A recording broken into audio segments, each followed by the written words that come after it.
మార్కెట్లో ఇన్వెస్ట్ చేసి మీ డబ్బులు డబుల్ చేసుకోవాలనుకుంటున్నారా? సుందరరామిరెడ్డి గారి లైవ్ సెమినార్ కి అటెండ్ అవ్వండి. నమస్తే, నేను Keshav. Welcome to Suman TV. Bharat America ఒకప్పుడు బలమైనటువంటి బంధం ఉన్న మిత్ర దేశాలు, కానీ ఇప్పుడు ఒక్కొక్కటిగా అన్ని పటాపంచలు అవుతూ దూరం పెరుగుతోంది అనేటువంటి సంకేతాలు కనిపిస్తున్నాయి. ఈ అంశాలని విశ్లేషించేటువంటి ప్రయత్నం చేద్దాం. మనతో పాటు ప్రముఖ ఎన్ఆర్ఐ అడ్వకేట్, అక్కడ అటార్నీగా సుదీర్ఘ అనుభవం ఉన్నటువంటి కావేటి శ్రీనివాస్ గారు మనతో పాటు లైవ్లో ఉన్నారు. శ్రీనివాస్ గారు నమస్తే అండి. నమస్కారం సార్. ఇప్పుడు దీంతో పాటు ఇంకా చాలా అంశాలు ఉన్నాయి. ఈ మధ్య కాలంలో అమెరికా ప్రభుత్వం తీసుకున్నటువంటి నిర్ణయాలు, ముఖ్యంగా అమెరికా వెళ్ళాలి అంటే భయపడే పరిస్థితి వస్తుంది అనే అభిప్రాయం ఉంది.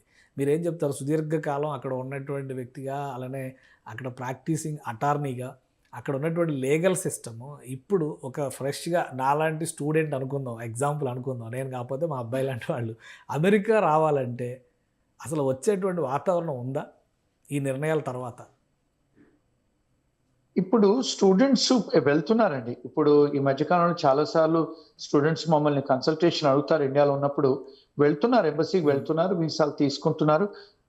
అంటే ఒక పరిస్థితి ఏంటంటే ఎన్రోల్మెంట్ తగ్గింది బికాస్ ఆఫ్ హిస్ పాలసీస్.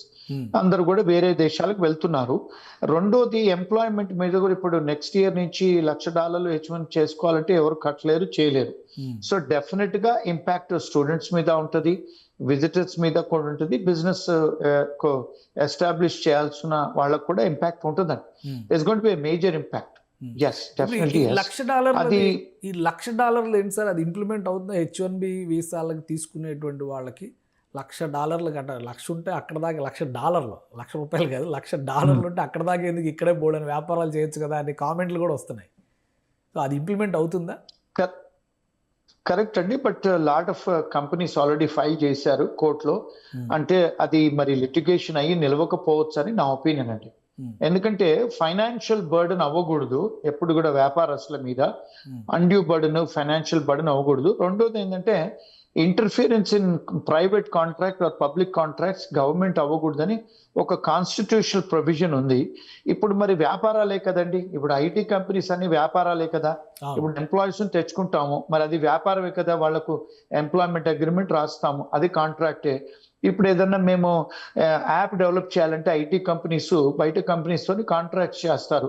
మరి ఇలాంటి రెగ్యులేషన్ అన్డ్యూ బర్డెన్ అవుతే అది బిజినెసెస్కి ఎఫెక్ట్ కదా, కాంట్రాక్ట్ లో ఇంటర్ఫియరెన్స్ కదా. అంటే యుఎస్ కాన్స్టిట్యూషన్ ప్రకారం, నా ఒపీనియన్ ప్రకారం అది హోల్డ్ అవ్వదని నా ఒపీనియన్ అండి. రెండోది, గతంలో కూడా చూసుకుంటే మనకు 4-5 వేల మంది స్టూడెంట్ వీసాలు క్యాన్సిల్ చేశారని, అందులో మెజారిటీ స్టూడెంట్స్ ఉన్నారు. మళ్ళీ అందరూ కోర్టుకు వెళ్ళి లిటిగేషన్ చేసి అందరూ కూడా చెప్తే మళ్ళీ ఓవర్ నైట్ డిసైడ్ చేసి మళ్ళీ అందరికి వీసాలు ఇచ్చారు. ఆయన 4,000 మందికి వీసాలు ఇచ్చారు. నేను అనుకునేది ఏంటంటే ఇది it will not hold good. This is my opinion అండి. అండ్ లిటిగేషన్ కూడా అవుతుంది, ఎందుకంటే వ్యాపారాల మీద కూడా చాలా ఎఫెక్ట్ అవుతుంది. అందుకని కూడా I don't think so this will come in to effect అండి. అది నెక్స్ట్ ఇయర్ నుంచి అది కూడా. ఇంకోటి, ఇప్పుడు మన దేశం నుంచి వెళ్ళేటువంటి వాళ్ళకి లేదా వెళ్ళాలనుకునే వాళ్ళకి మీరు ఇచ్చేటువంటి సలహా ఏంటి? ఎడ్యుకేషన్ కావచ్చు, విజిటింగ్ పర్పస్ కావచ్చు, లేదా ప్రొఫెషనల్గా ఉద్యోగార్థులైనటువంటి వాళ్ళు వెళ్ళేటువంటి వాళ్ళకి ఇప్పుడు అమెరికా వస్తే ఎలాంటి జాగ్రత్తలు తీసుకోవాలి? ఎందుకంటే ప్రతిరోజు అమెరికా, ఇండియా లేదా ఇండియన్ కమ్యూనిటీకి సంబంధించి అమెరికా ప్రభుత్వం తీసుకుంటున్న నిర్ణయాలు ఇవే పతాక శీర్షికల్లో ఉంటున్నాయి. సో మీరేం సలహా ఇస్తారు? అంటే ఇప్పుడు స్టూడెంట్స్ వెళ్ళే వాళ్ళు వెళ్ళొచ్చండి, ఎందుకంటే వాళ్లకు H1 హిట్ అయ్యే వరకు 2-3 years పట్టుద్ది. ఎందుకంటే వాళ్ళు ఇనిషియల్గా సిపిటీలో పనిచేసుకోవచ్చు, ఇనిషియల్ ఓపీటీలో పనిచేసుకోవచ్చు, మళ్ళీ స్టెమ్ ఓపీటీలో పనిచేసుకోవచ్చు. వీళ్ళు ఎవరైతే స్టెమ్ ప్రోగ్రామ్స్ లో ఉన్నారో వాళ్ళకి రెగ్యులేషన్స్ ఏవి 3 ఏళ్ల వరకు ఎఫెక్ట్ అవ్వదు. So I don't think so students should be concern. ఇక సెకండ్ థింగ్ ఏంటంటే H1B వాళ్ళు ఆయన ఏమంటున్నారంటే నెక్స్ట్ ఇయర్ నుంచి అప్లికబుల్ అంటున్నారు. కనుక ఎవరికైతే H1B ఉందో ఆల్రెడీ, లేకపోతే చేంజ్ ఆఫ్ స్టేటస్ చేసుకుంటున్నారో స్టూడెంట్స్ ఎవరైతే అక్కడ ఉన్నారో వాళ్ళకి ఎఫెక్ట్ ఏం అవ్వదు. ఇక మూడోది, వ్యాపారాలు అంటే డెఫినెట్ గా టారిఫ్స్ చేస్తున్నారు కనుక ఆ పర్టికులర్ ఇండస్ట్రీలో వాళ్ళు చూసుకొని రీసెర్చ్ చేసుకొని వెళ్తే better. That is my opinion. మన దేశంలో ఇప్పుడు సైంటిస్టులకు కానీ, ముఖ్యంగా స్టెమ్కి సంబంధించినటువంటి రంగాల్లో, science and technology, engineering, medicine, ఈ రంగాలకు సంబంధించినటువంటి నిపుణులకి ఆహ్వానం పలుకుతామని అటు చైనా చెప్తుంది, ఇటు యూరప్ చెప్తుంది. సో అమెరికా తీసుకున్న నిర్ణయం ప్రభావం ఈ వలసలో అటు డైవర్ట్ అవ్వడానికి ఎంతవరకు మార్గం వేస్తుంది? 100% lot of people will be going to China. ఎందుకంటే ఇప్పుడు వాళ్ళు కూడా ఓపెన్ చేశారు డోర్స్, ఎందుకంటే వాళ్ళకి టెక్నాలజీ వర్కర్స్ కావాలి. రెండోది ఏంటంటే ఆర్టిఫిషియల్ ఇంటెలిజెన్స్ మీద వాళ్ళు బిలియన్స్ ఆఫ్ డాలర్స్ ఇన్వెస్ట్ చేస్తున్నారు. అంటే యుఎస్ కంటే ఎక్కువ ఇన్వెస్ట్ చేస్తున్నారు కనుక డెఫినెట్ గా, బికాస్ మన వాళ్ళు ఆర్టిఫిషియల్ ఇంటెలిజెన్స్ లో, ఐటీలో మన వాళ్ళు చాలా, అంటే దే ఆర్ వెరీ జీనియస్. మన వాళ్ళు ఇంగ్లీష్ కూడా వచ్చు కనుక it is better to go to China. And Japan is also giving అండి. ఇప్పుడు మన ఇండియన్ టెక్నాలజీ వర్కర్స్ కు వాళ్ళు స్పెషల్ వర్క్ పర్మిట్స్ ఇస్తున్నారు.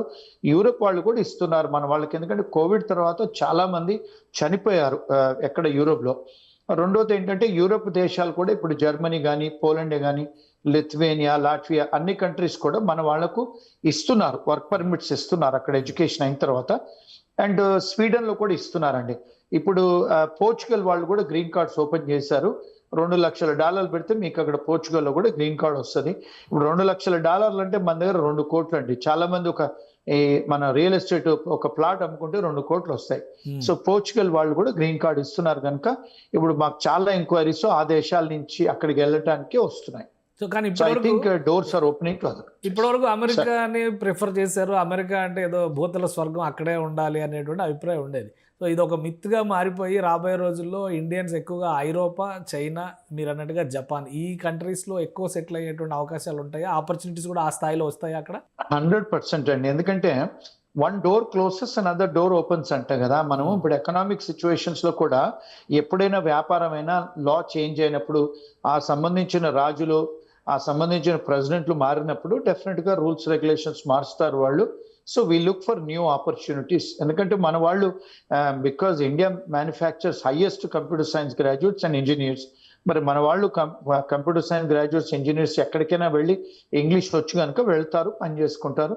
యాజ్ యూ రైట్లీ సెడ్, ఇప్పుడు నేను గతంలోనండి ఇనిషియల్ గా ఆస్ట్రేలియాకి వెళ్ళాను, అక్కడి నుంచి ఇంగ్లాండ్కి వెళ్ళాను. ఎక్కడ ఆపర్చునిటీ దొరికితే అక్కడ కెనడాకి వెళ్ళాను, దాంతో యూఎస్కి వెళ్ళాను. ఇప్పుడు నా పర్సనల్ జర్నీనే 35 years లో 4 continents తిరిగి అమెరికాలో సెటిల్ అయ్యాను. ఇప్పుడు వేరే ఆపర్చునిటీస్ దొరికితే వేరే కంట్రీస్ లో కూడా ఆఫీసెస్ ఓపెన్ చేస్తున్నాం, వెళ్తున్నాం. సో అట్లాగే ప్రపంచంలో వెన్ ఆపర్చునిటీస్ ఉంటే మనం వెళ్ళాలి కదండి. Immigrants migration is always there. ఇప్పుడు గతంలో చూసుకుంటే మరి ఇంగ్లీష్ వాళ్ళు మన దేశానికి ఎందుకు వచ్చారు?